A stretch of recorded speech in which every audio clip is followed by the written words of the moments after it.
Vetëm 2 ditë pasi në afërsi të liçenit të Ulzës u gjet karta identitetit të babait të Jurgenit, të cilën e kishte me vete natën e aksidentit, perimetri i kërkimeve është ngushtuar.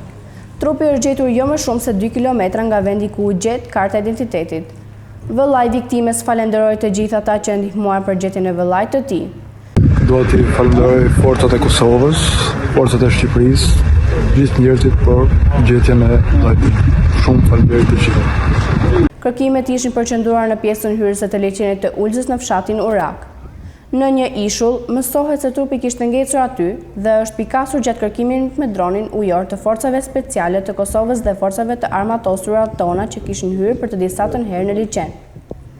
Familjarët e Jurgenit, të cilën e prisin në breg të liçenit, bën identifikimin e tij, ndërsa trupi i pajet u dërguar për ekspertizë mjekoligjore në Tiranë, pasi në spitalin e Burrelit nuk ka mjek ligjor. Trupi i pajet i 30 vjeçarit Jurgen Karaj pritet të përcillet në ditët në vijim për në banesën e fundit. Në orët e para të datës 10 janar, 30 vjeçari Jurgen Karaj po kthehej në banesë bashkë me shokun e tij Andi Losha, makina me të cilën udhëtoni doli nga rruga në vendin e quajtur Ura e Halilit dhe përfundoi në ujërat e Zallit të Darsit. 24 vjeçari Andi Losha arriti të dilej gjallë, ndërsa 30 vjeçari Jurgen Karaj u rrëmbye nga rrjedha e ujit.